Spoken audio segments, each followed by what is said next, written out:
The following presentation is brought to you by kmmedia.pro. Please visit kmmedia.pro for more information. Now stay right where you are as we present...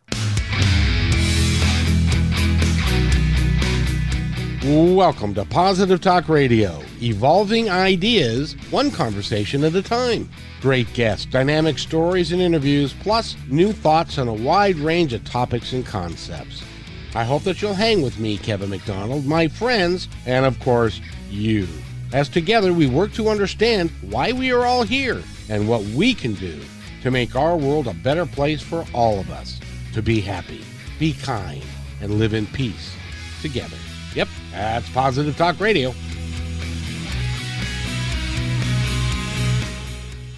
And welcome everybody to another edition of Positive Talk Radio. It's Wednesday afternoon. I hope that you're all well and are having a great day. And I know, as a matter of fact, I get a chance to talk to my friend Eric. And Eric, I just wanted to say, you've got one of those jobs that is just, I don't know, you're happy all the time, but it's also a joyful experience. And I know that when you go home every day from work, as you're driving in your car to where you live, you're saying to yourself, man, I've had a joyful day. Life has just been wonderful for me today, right? Oh, you know me all too well. Well, that's really cool because some days I do more of that than other days. Let's put it that way. Some days I'm not quite so centered. That's because you're called a human being, and because that sometimes by most people. Some people use other terms. By people who love and care for you. You're a great guy, and I really appreciate you working on the show and doing what you do for us. It's awesome. Thank you. And by the way, if you like what we do here on Positive Talk Radio, if you believe in the mission that we are doing here, which is to make the planet a better place and to help each other thrive and to live well, that's why we have the guests that we have on today. But first, I'm going to let you know that you can join my team if you want to go to positivetalkradio.net. There are ways that you can sponsor us, that you can work with us, and it would be a great privilege and honor to have you join our team. So we do that. We do this, as a public service. So this is commercial free. So we get to talk with our guest for the next 55 minutes or so, and it's going to be commercial free, and we're going to have a really good time. I want to introduce to our audience, she's been here before, but if you didn't catch that show, you can catch this show because you're already right there. And by the way, if you're sitting in your car and you're on your way home from work and you're thinking to yourself, why do I feel this way when I come home from work? Why aren't I happy? Why are I not joyful at the job that I have? The young lady that we have today is going to be talking about that. She's an author. She is, you've seen Anne Scottlin is her name.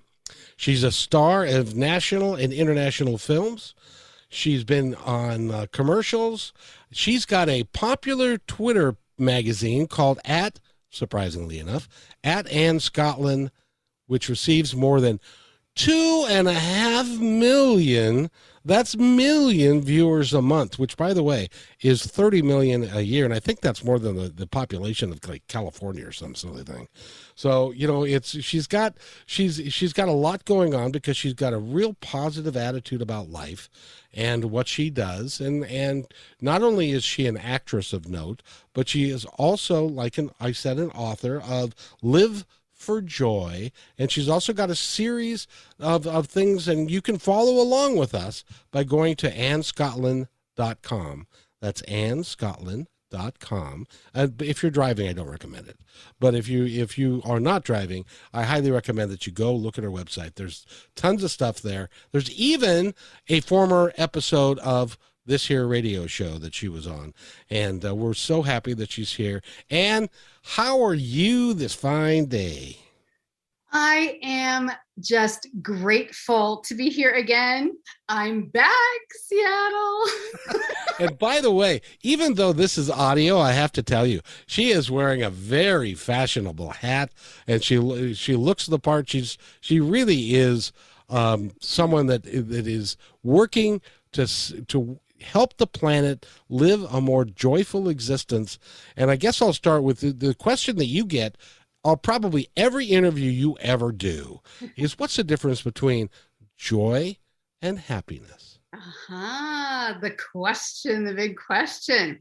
Well, they're cousins, right? You can't just exclude one from the other.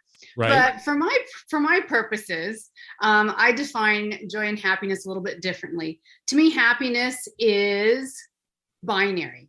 Either you are happy or you aren't, because we learn from social media, from advertising, from everything else, that it's all about where you're at or what you have that makes you happy. You know, who are you dating right now? Or what kind of car are you driving? You still driving that old jalopy, or you got that new Audi? Like, so are you like, and you feel like you have to be happy if you have things, and it's very material based. So either you are or you aren't. It's kind of binary. And I think it's really unfortunate because it's kind of warped the meaning of happiness a little bit. Joy, on the other hand, I see as a very deep internal thing. You know, when you watch little babies just giggle and laugh because they just don't know that the world can be a hard place yet. That is the most adorable laughter that you will ever hear. It makes people laugh. It does. Yep. It does. And I even watch those. I'm just confessing here. I even watch those toddler videos. I don't have kids. I watch those toddler laughing videos sometimes. I do on YouTube or just so I can see their laugh, because it does make me laugh. But joy is something that's like much more deep and organic, and it's something that I think every human being is born with, or most human beings are born with that birthright of joy. And as we grow older and more cynical and more tired and bored and annoyed, we kind of feel like either we don't deserve it anymore, or that it's not accessible to us, or we've lost it. But what I teach is it's actually still in there. And I like to say, let's peel back the onion a bit and find it, because who would want to live a boring, drab, miserable life if you could be joyful in any circumstances? You know, I think the pandemic has gone, first of all, to be sure, the pandemic has been difficult for everybody, and it's been hard for us. But one of the positive things that's come out of the pandemic, I think, and I'd like your opinion on this, is that people are not willing to settle like they once were. People are saying, I don't know that I want to go back there, because I didn't find joy. I wasn't happy with what I was doing, and I wasn't joyful in the expression of it. Do you find that to be the case? Yeah, I think so, which is why I also do corporate consulting, and they say, how do we keep our employees? I'm like, well, let's talk about that. We can help them become more joyful human beings, and then they might feel a little more joyful at work and make that environment more joyful. But absolutely, I think it was kind of a reality check for all of us. And partly, what is my quality of life? What is my purpose of life? What's the meaning of life? And if you're working a job that just gives you absolutely no joy, but you live in a nice house, is that worth it?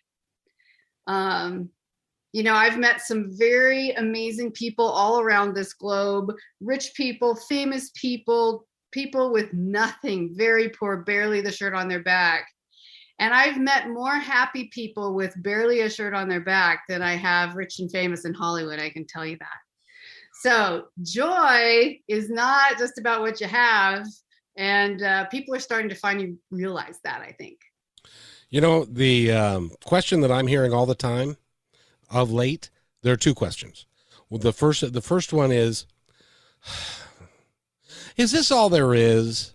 There has to be more. I can't believe it. Really, is this it? Is this all I get?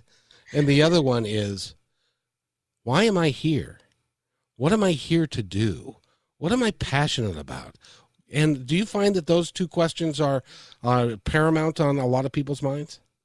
Yeah, with that first one, I really thought you were Gen Z there for a minute, but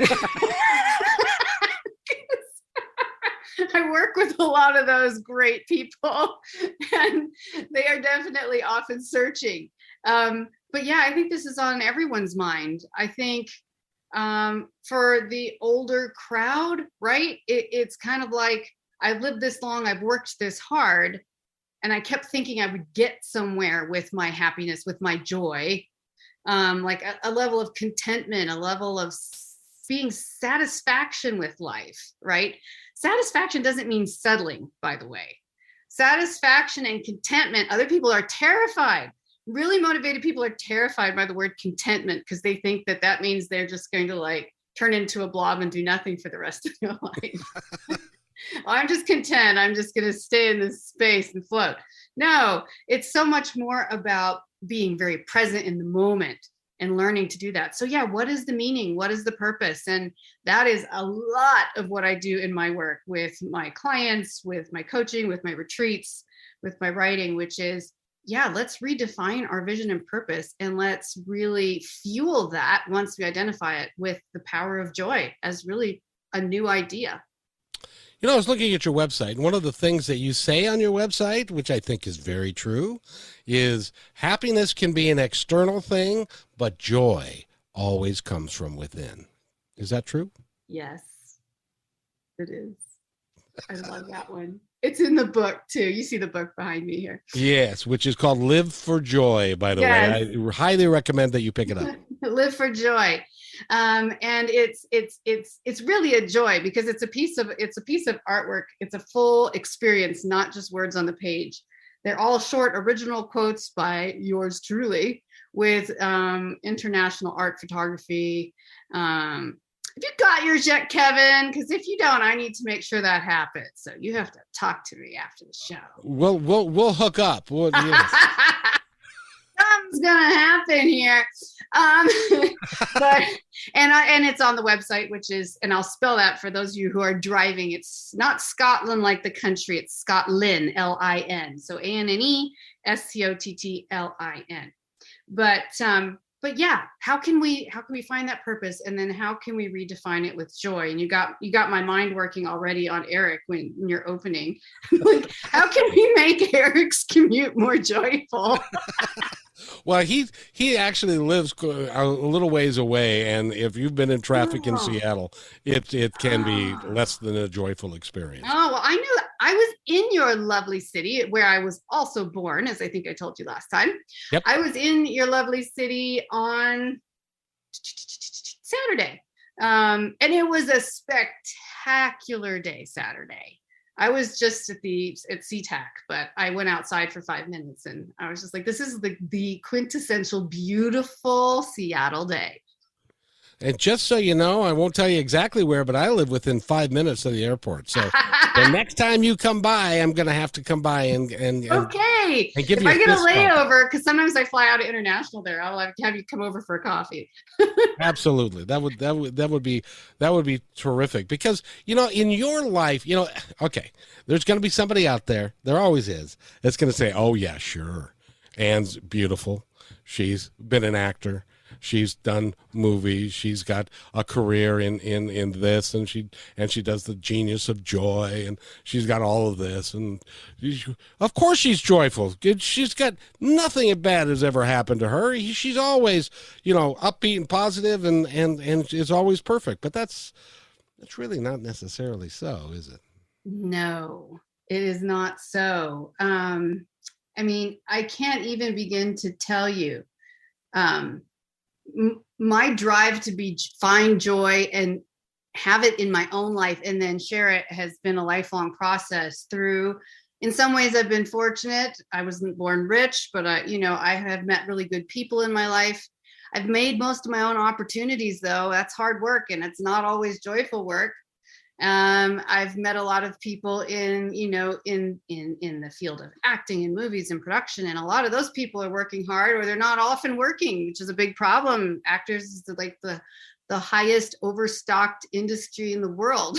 There's like 1,000 actors for every role that says, "Here, would you like coffee?"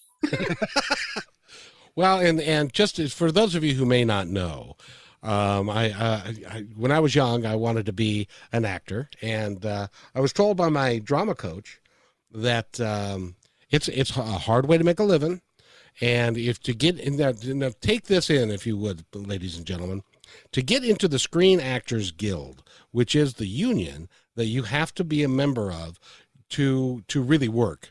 and to get paid well. In order to get into that union, you have to have had a speaking part in a production of some kind. Now, in order to get a speaking part in a production of some kind, you have to be a member of the Screen Actors Guild. So it's a catch-22. And then on top of that, when you make it into the Screen Actors Guild, there is, I believe, about 25, at least there were at that time, 25 or 30,000 members of the Screen Actors Guild. I think we're about 250,000 now. And of those, probably, I'm going to be real generous and say 20,000 of them make a living as an actor. Yeah, it's very low. It's the, and I hate to say it because it's an industry I'm passionate about, but it has the highest unemployment of any, help me here, guild. What am I trying to say? Union. Thank you. I just went blank there. Highest unemployment rate of any union in the country, obviously, because of that ratio is so low. So, you talk about that's a hard place to live, and it's not always fun. And I dealt with years of depression there. I also enjoyed a lot of the work I was able to do, but it's a very brutal business. And what's interesting is that often people like myself who have a real heart for humanity and want to tell a story and want to open people up in an emotional way and let them like breathe and feel and laugh and cry. We're really sensitive kind of people often. We're kind of have this sensitive instrument, we say.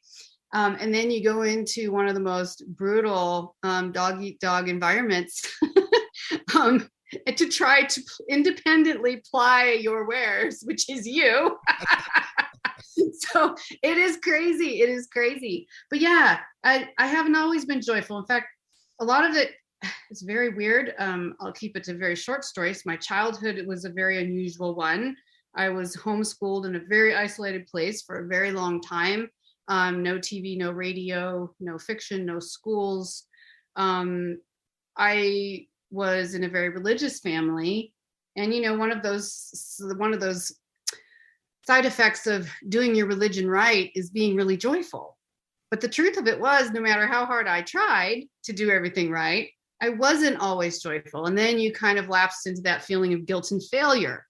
And so I had to, at some point, I was like, okay, later in life, I was like, there has to be a way to access, these scientific hormones in our bodies, these joy elements, to express joy, to feel joy, to regenerate with joy. And if you're religious, awesome. And if you're not, that's okay too. But let's find tools to help everybody be joyful, because you know what? It is the universal language of this world. Absolutely. There is no one on the planet that you can't share a smile or a laugh with or connect with. You don't have to speak their same language. You don't have to agree with their politics. You don't have to agree with where they live. You don't have to agree with their religion, any of it. But you can connect through a smile, through laughter, through expressions of joy, through, 10 people from different places laughing at the same puppy, chasing the chickens around the yard, whatever it is, right? Can you tell I came from the country now? Yes, I can. But let me circle back around it. No TV, no radio. How did you survive that? A lot of depression, which I think is a really authentic answer. Partly when you're that sheltered, you don't know that you're that sheltered. I mean, you kind of do, but it was from birth up. So it wasn't like I experienced, quote unquote, the real world and then had it taken away. So you develop a very lopsided view of others and of the world and who good people are and who bad people are. And your agenda for life becomes very myopic of what you're expected to do. And in this case, almost exclusively to promote your own belief system, right? On other people. Again, and I'm not shaming religion in any way. I'm just saying anything to an extreme can be an unhealthy space. Yes. And for a child who has no other exposure to the world, it was hard to wrestle out of that. And it took me well into my 20s. It was a long time.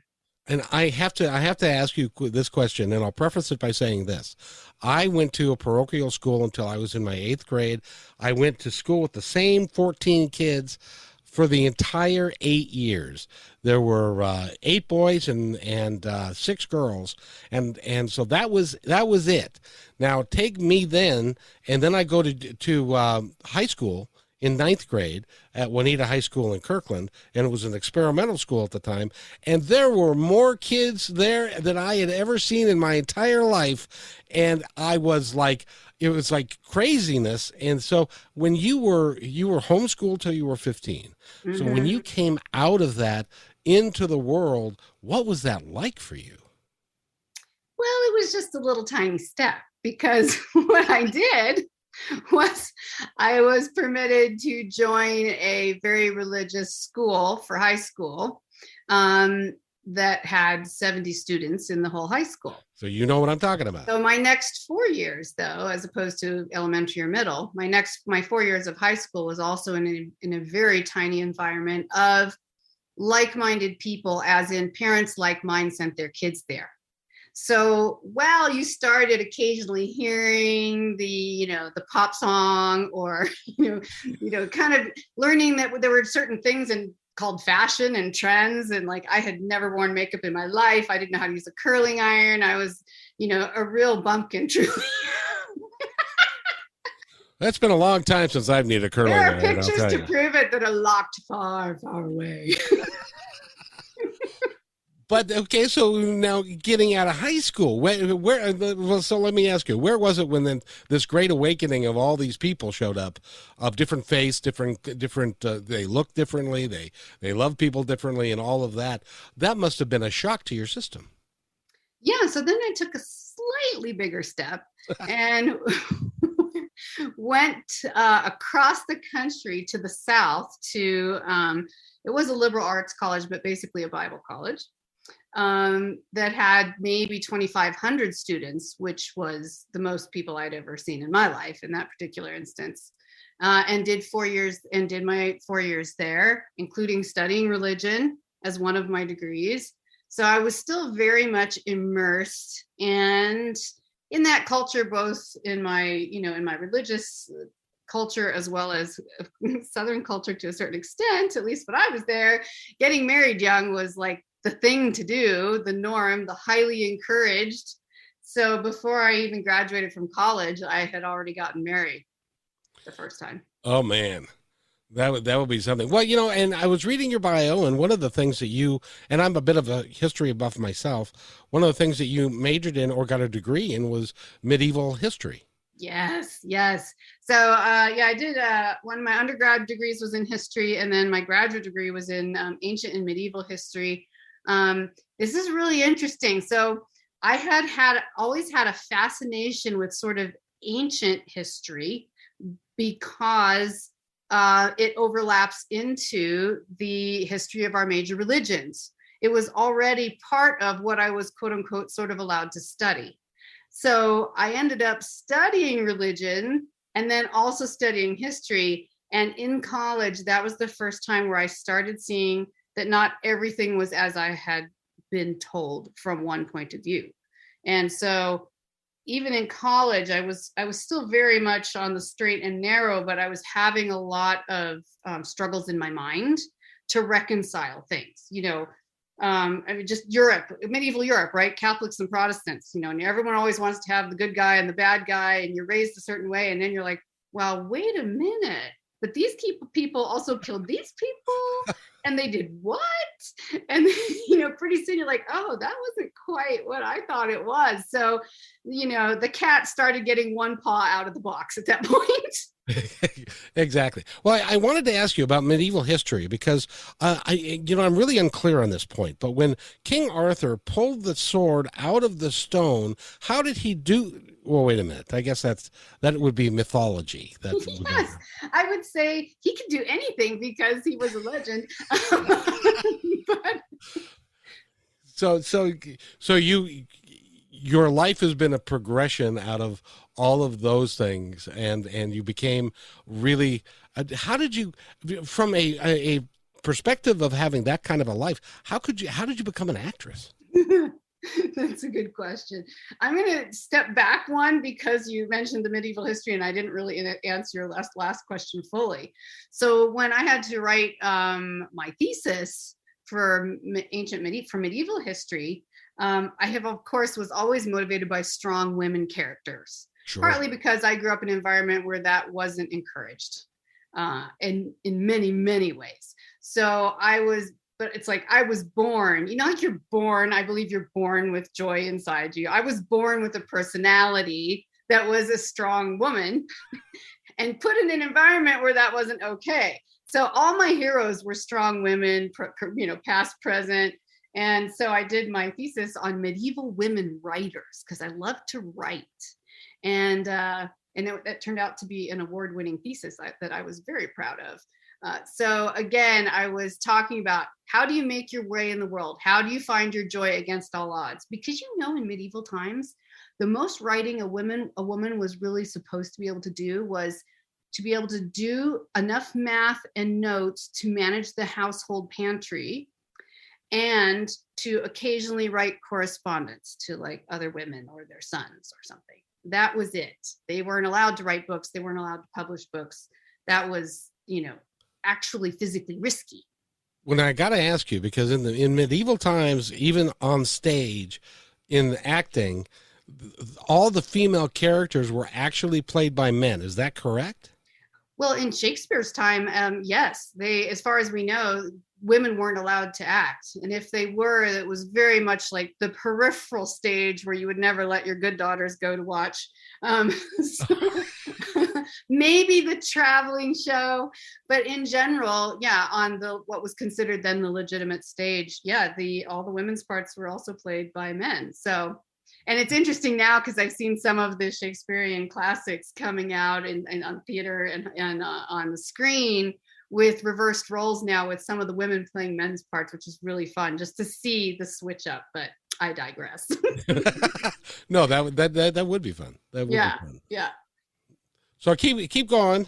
Oh, yeah. So how did I become an actor? So when I was doing my graduate work, about the time I was graduating, because I wanted to be a professor of history at the time because I love story, right? I love people. I love story. I love kind of like the incredible game that our minds are. I love sociology. And so I thought being a professor would be something I would really enjoy doing. And I ended up getting out of graduate school right smack dab in the middle of the recession around 2008, 2009. And they were laying off the PhDs at this point that had been working in universities for 10, 15 years in many cases. So there were negative zero. Is that a number? I don't do math well. Jobs. There was less than one. There was less than one jobs. And even if you could get a job at community college and teach like 4 classes a semester, the pay was unbelievably low. Like you couldn't live on it. And I was in California at the time, and you couldn't live on it, literally. So one day I saw on one of those bulletin boards for anyone who went to college, university, and all those classroom halls, and there's usually like a pegboard at the end of the hall. It's got all these yellow and purple and all. Some people have stapled things in, other people use thumbtacks. It's just this big mess. And on there was an audition casting call for a play, and I was like, well, I don't have anything else to do right now, so maybe I should go check that out. Maybe acting would be a good way to make a lot of money. I think. Speaking of what you said before, which is, but anyway, what we don't know is okay. We can dream. So it was a small production that I was auditioning for. So I went. I'd never been on an audition in my life, although I did write my first play when I was 10, and of course I starred in it, and it was a very small deal at home in homeschool. But anyway, you and your classmate. Me and my classmate. So I went in, and turns out it was for the ancient Greek classic play about strong women called Lysistrata. Women who were going to try to save their nation, their Greek nation, from men who were not fulfilling all their duties and keeping it strong and getting distracted by fighting each other and doing all these other things. Well, I was like, oh my goodness, here's this ancient literature play about, ancient history, which, it's a play, but I love. And I was like, why not? So I tried out for the lead role and I got it. I'd never been in an acting class in my entire life. I'd never been on an audition before. So I basically signed up for one of the hardest things I'd ever done in my life. And let me say, this wasn't a modern translation. This wasn't like the modern English version of Lysistrata. This was kind of, how do I say it? It's basically like reading Shakespearean English. It's very awkward. Yes. There's no flow. It's not like a normal TV show. So that massive script, memorizing that as my first project was insanely crazy. But I had a lot of fun. And after that, I thought, hey, that was kind of cool. Maybe I should look into getting an agent. Maybe I should look into getting headshots. And what's this SAG thing? And so I was in the San Francisco Bay Area at the time, and then eventually ended up moving down to LA. But I think, Kevin, this is why. I think, unbeknownst to me in a certain way, from my background, and at this point I had been divorced in very unfortunate circumstances, and I felt like I had never in my life been given a voice. I'd never been allowed to express myself. I'd never allowed to be my own person and to fully be independent. And I felt like acting was giving me this opportunity, like this hat. You could put on the hat and become anybody. And then you had permission to behave however your character wanted to or was supposed to behave. In the sense that you could get raging angry. And I came from a place where like anger wasn't permitted at home. They had to teach me to say the occasional bad word because I literally couldn't do it. You can only imagine me up on stage and like, and you have to say it. I'm like, I don't want to. It's a bad word. It's like, it's in the script. You have to. So that became an adventure of, I think, partly finding myself, but also a great outlet for always have had the crazy active imagination, super creative, loved writing, loved people, loved stories, loved history. So it was a very natural fit in many ways. And fast forward, we can talk about, the famous people you've met and who's nice and who's naughty, but I don't think we need to go there. So let's see some pics on my IMDb page. Exactly. And she's got agents in 4 different places. It's pretty amazing and stuff. Yeah. So you are really busy doing that, but I want to make sure that we don't run out of time because you're doing something this weekend that is really, really cool. What are you doing? It is really cool. So this weekend, I am co-running a treat with a professional colleague of mine at Anna Maria Island in Sarasota, Florida. It's May 1 through 6, and it's a whole retreat about personal development and finding your joy. Can you imagine anything more great than that? It's a small number of people. We got this luxurious, massive beach house, borderline mansion house that we're going to do it in. Okay. And have a chef, and it opens up onto this huge pool. It's right on the beach. So we're going to unwind and get out of our everyday environments and then do some heart exploration. And just what you said before. Why am I here? What is my purpose? What is the meaning of life? Is this all there is? And can I find a more abundant way to live? Can I find a space of joy that would make what I have left of my life a really fantastic experience? And you're facilitating this, right? Yes, I am.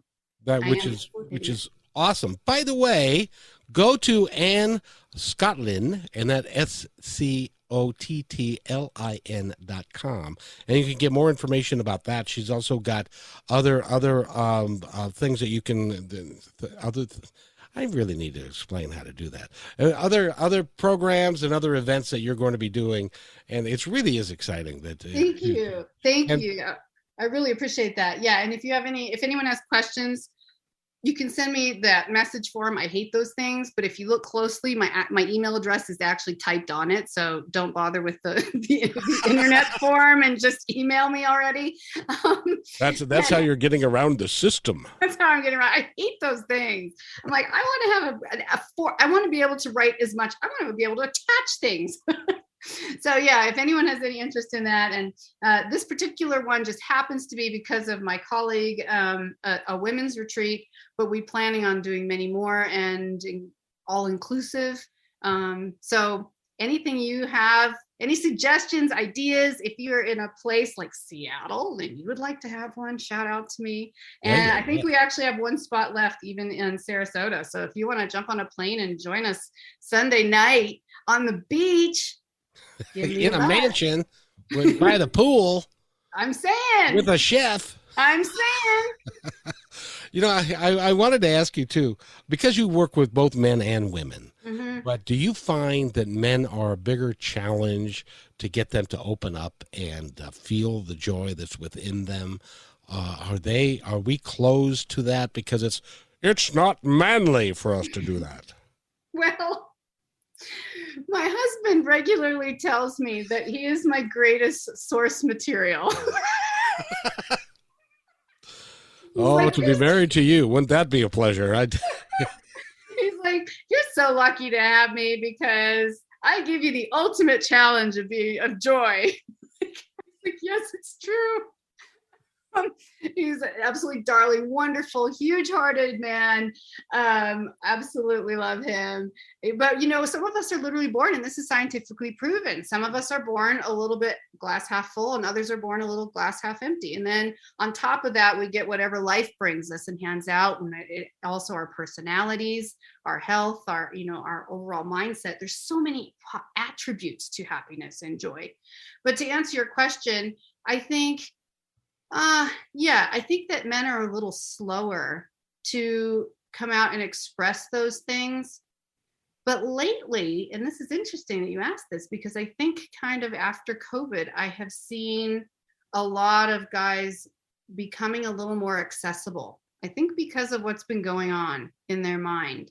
And of course, I like a challenge. So I love working with all my male clients because, I'm like, give you 2 sessions. You'll be good. We'll get it. We'll get you to open up in a way that makes you joyful. I think it can be different. I think it really depends on so much of what your life has been like. There's a lot of women who might open up quickly, but then there's some who are very reserved. And that's a legitimate question to throw out there too. How do you help and teach? I'm asking you all this. How do you help and teach a very shy person to experience joy? Now, there's a good question. I don't know. Yeah. Because I've encountered a few people recently, and I thought, well, you see me here. I'm just this. I'm bubbly.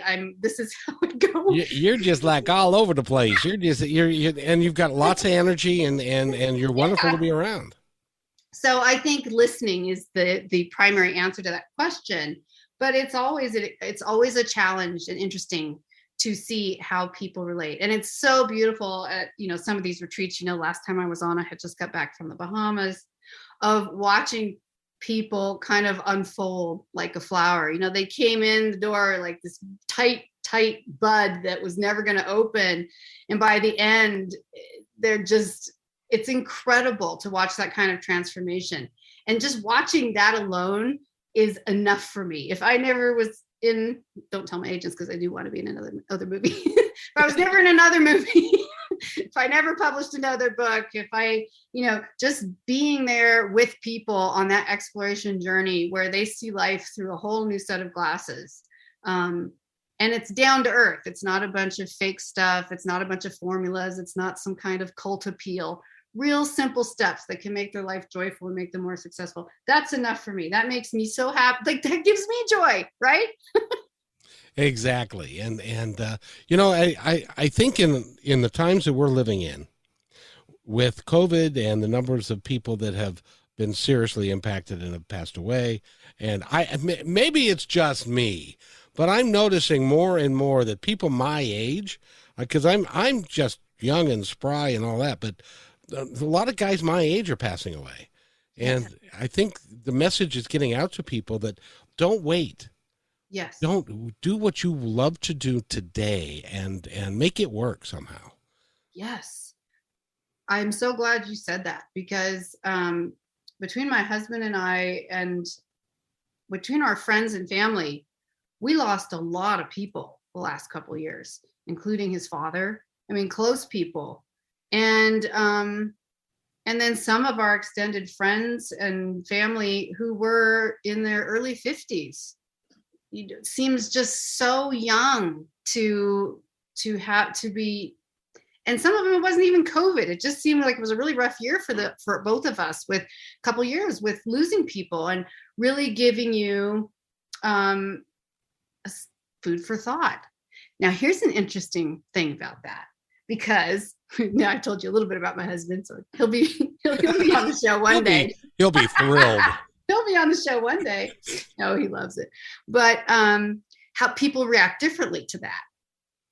Mm-hmm. So his reaction was, I want to retire sooner than I planned. Let's start planning for, and, let's make it happen that in 5 years, 10 years, whatever, I want to do a really early retirement. I want to be done. I just want to protect. I want to be with my family, with you, with our dogs in our home, and just enjoy what life we have left. And then the way it went to me, having been cooped up for 2 years, which was extraordinarily painful for me, was, oh my goodness, I'm out of here. Like, I am, like, since they let us out, I've, basically been traveling nonstop. I just got home from Greece on Sunday, and now I'm leaving on Friday again. So I'm just like, I want to go out there and live and be like, what is meaningful to me? Yes, it's my family. Yes, it's my dogs. Yes, it's my husband. Yes, it's my home. But I also have, like, I want to kick up my heels a bit still. I want to, like, shake things up. I want to make an impact on the world. And I'm not going to do that just sitting at home. In most cases, I'm going to have to get up and get out there. So I think we all manifest differently what it means to have a happy and fulfilling life. And that's something we take into account when I work with my clients. Everyone's got a different go-to. Exactly. Now, you mentioned that you were not really good at math, so I'm going to throw one at you and see what you think. I am now older than my older brother. Okay, so he must be your stepbrother. No, he passed away. So he passed away.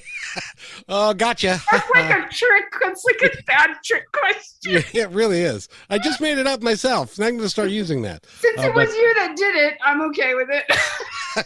Yeah, because no, he was 18 months older than me, and he passed away obviously more than 18 months ago. Yeah, that's weird, right? Yeah, and he was 64. Mm-hmm. And my best friend from high school was 64. And he passed away.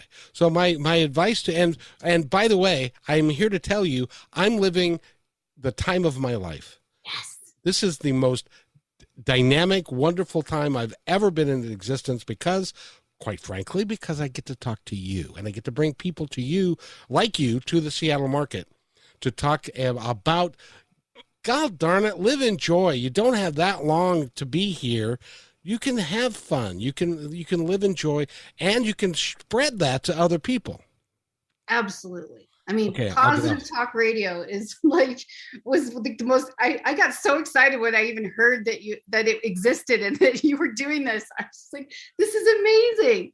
Yeah, really living, because it seems a little morbid to say sort of like live every day as if it was your last, because we all have to plan, and we all have bills and mortgages and all that stuff. So you do have to plan a little bit, but in your heart, in your expression of your life, in how you prioritize your time and your money, how do you really live? How do you really live now? Like, you're living out your dream in a way right now on this show, bringing healing, hope, and happiness to your community, to the world. That's a great place to be. And then it's not really our decision when, our card is called, right? Or however you want to say that. So when it's time, I'm going to be okay with it, because I lived it. I don't regret anything. Anything I might have regretted, I've learned from, so I don't regret it. And I'm like, going for it, you know? Exactly. It's like I always say, our expiration date is on the bottom of your foot. And since I can't see the bottom of my feet, it's a good mystery for me. That's perfect. That's one of those good. That's good. That's one of those good mixer questions, which is, if you could know if you had the ability to find out when your expiration, what date was, and you had the option to know or not know, what would you choose? That's one of those. Yeah. It's one of those dark party questions, right? Would you? Yeah, and let's have a good time and talk about it. Do you want to know or do you not want to know? I would not want to know. Personally, I quite frankly, I don't care, because I'm going to live every day absolutely with fun and joy in my heart. Now, this is Positive Talk Radio, and I'm told that when I was 2 years old and I was in the playpen, my grandmother told me this. She'd say, "You were such a happy baby. We would just walk by and pick you up and say hi and put you down, and you'd say, 'Okay, next time I see you is great,' and stuff." And I grew up relative, so maybe that's part of my DNA. I don't know. Well, this is a big part of it. There's, we all, I'm going to do some promotion here that doesn't help me at all, but if you don't mind, I'm going to share the name of a book that's not my own. Please, if it will help my audience, you may say anything. It will absolutely help your audience. So what I said is that biologically, like genetically, some of us, we're all born with different chemical ratios that predispose us towards happier personality or more discontent. So there's that's how you're born. You get a little advantage or disadvantage in that department. Then you have life on top of that. So a very happy baby could have a very unfortunate life and be an unhappy person, or vice versa. But there's this really great book, scientific book by Mark Wolynn, spelled Wolynn. That's really hard for a dyslexic person to read. Wolynn, Wolynn, Mark Wolynn. And it's called It Didn't Start With You. I'm showing you the book here. It's called It Didn't Start With You. And it's an incredible book, a journey that helps. He explains how our gene expression and neuroscience is more than just our biology. It even goes deeper into our personality, and even into almost a weird mental memory from other relatives we've had, from parents, from grandparents, and experiences they've had. So we won't go too far out there, but he's very scientific. So it's not woo-woo at all. And he has a lot of case studies in there. But if you ever feel like, I have, kind of done everything right, but then I still really suffer. I always get really depressed around a certain time of year. Or I have a really weird phobia of something that makes absolutely zero sense. Maybe you've had therapy for it and you work on it, but literally it just makes no sense. This is a great book to read, because I learned some things about some of my own habits and issues and phobias that were basically inherited. And I had no idea that was even a thing. So I love It Didn't Start With You. It takes a lot of pressure off. Yeah, it really does.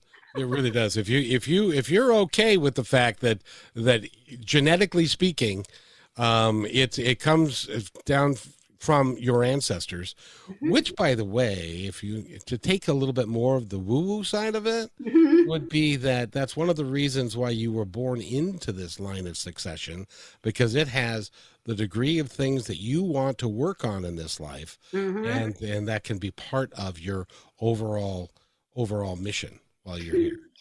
I'm only chuckling because I absolutely agree with you. And something that I told my husband last week, I said, and this is the joy gal, that's me, right? I said, golly gee, if there's a next life, it's going to be freaking amazing, because I've had to do so much work in this one. Like every single thing has been uphill, and but then it makes me even motivated, and I don't have a firm grasp on the future or the afterlife personally even, but I'm like, if there was such a thing, then I would still be wanting to go for it 100% and learning the lessons now, because god dang it, I don't want to have to learn them again. That's right. You don't want to be a repeat offender and doing the same things all the time. Like, let's just do it and get it over with. Let's get it done. Do the work. And I think what's really amazing about the work I do, and even if someone chooses to read Mark Wolynn's book, is regardless of your predispositions or how life has treated you, there are tools, techniques, processes, simple, achievable things that can really transform and change your life. And, maybe that means for someone who's severe clinical anxiety and depression, they're also seeing a mental health professional. But almost everything we teach, a mental health professional would definitely approve of and say, you should, do these things, because you can turn the tables, you can turn the tide. So if you ever think that, every once in a while I get a lost cause, or for me, one of my, Achilles heel, and there's some definite genetics there, it's clear, is depression. Then every once in a while you're like, it's just, what's the point? It's so hard. I don't know if I could ever fix it enough to be happy. Don't buy into that, because there is a way, and there are people who love to help you, like me and like Kevin and so many others. Don't give up, because there is joy for you yet. And I don't care how old you are. Even some of the most joyful people I've met, and some of the grumpiest, have been some very elderly people. One of the things that my parents did do is they would used to take us to the nursing homes to sing. Yes, I have lots of fond memories of all of that, sights and smells and everything. It's traumatizing. But anyway, but there was such a mixture of people, from just, the most discontent and grumpy, miserable human beings, to some of the happiest, most free and joyful people I've still ever met. And if you ever want a real pick-me-up, just jump on YouTube and search, what are they called? The 100-year-old people? I just get them right out of my head. Centurions or That's what I was going to say, but I know that's not right. But that's probably not right. Yeah. Centurions, I think. You just search that on YouTube. You want to cheer up and feel better about your circumstances. There's video after video of these 100-year-old people that are being interviewed about their life and what they would have done differently. And some of these people are so joyful and happy to this day, with all their aches and pains at that age, with so many people they've lost. So if you want to pick me up, go watch those videos, because seriously, when you're done, you're kind of like, you don't have any excuses. Exactly. And since you mentioned that, I had to bring this up, because the other day I was in the news. It was like the oldest man in the world dies. And I'm saying to myself, well, that's good news for somebody, because now they're the oldest person in the world. So it might not be for very long, but there are ways that you can look at life with a little bit of humor and a little bit of laughter. Yes. And so now, because you've made me do it, I'm going to pull my book off the shelf, because I have to tell you one of my favorite chapters, which is the last chapter, chapter 12. So this is 285 color illustrated pages. And this is Live for Joy, the book. Live for Joy. You can find it on the website or Amazon. The last chapter is called Learn to Love the Endings. Learn to love the endings. And it's really one of my very favorites, because a lot of times the endings are just an initiation. They're rituals of new beginnings. Even death can be. There's a whole movement that's called a death positivity movement. I'm just throwing that out there for anyone who needs to have a little exploration around that, if you feel like that's something that would help you. Because at the end of a relationship or a job or even perfect health, it offers in new opportunities to grow and to learn and mature.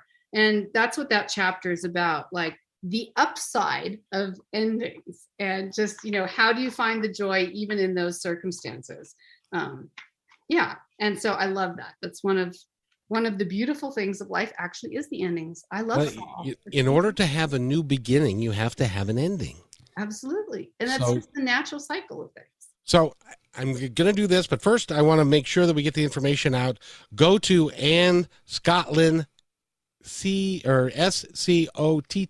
It's my middle name, by the way. LIN.com, and get all of her information. And when she's going to be doing another retreat, you can do that. And also go to Positive Talk Radio. Yes, positivetalkradio.net. That's my site, I should mention. That you can go and find out a bunch of stuff about me and the show that we do. And we've got a minute and a half left. I wanted to give you the opportunity to say to our audience anything you'd like them to know. Anything you'd like them to know? Okay, so I'm going to talk about joy and your favorite things. And I don't care if you remember that song from that old Julie Andrews classic, Sound of Music, about their favorite things, but it's a really good one if you're old enough to remember it. One of the best things about bringing more joy into your life is becoming really conscious about what your favorite things are and what really brings you joy.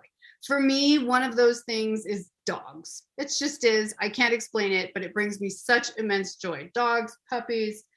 And so you don't always have to be with them to experience that joy. You can just sit sometimes, Eric, in your car. You can think about what are some of the things in your life that really bring joy to you, a memory that brings a smile to your face. Instead of practicing worrying about the next thing, try to spend more time remembering and physicalizing, bringing that joy and those emotions back into your body. So give it a try, because it's really surprising how much it can kind of kickstart your joy. You're perfect. You must be an actress or something. You picked the correct amount of time. Something like that. You did really well. And by the way, tomorrow morning when you get out of bed and you have your coffee and you do all the stuff you got to do and then you walk out of your house, I want you to stop. I want you to stop and look around and see what a beautiful place you live in and why it's going to be a great day for you that day. Ann Scottlin has been our guest. Go to AnnScottlin.com. Thank you so much. It's been such a pleasure having you. Thank you, Kevin. Always a thrill to be here. Thanks for letting me share. And we'll be back Friday, and be kind to one another because, each other's all we got. We'll see you next time.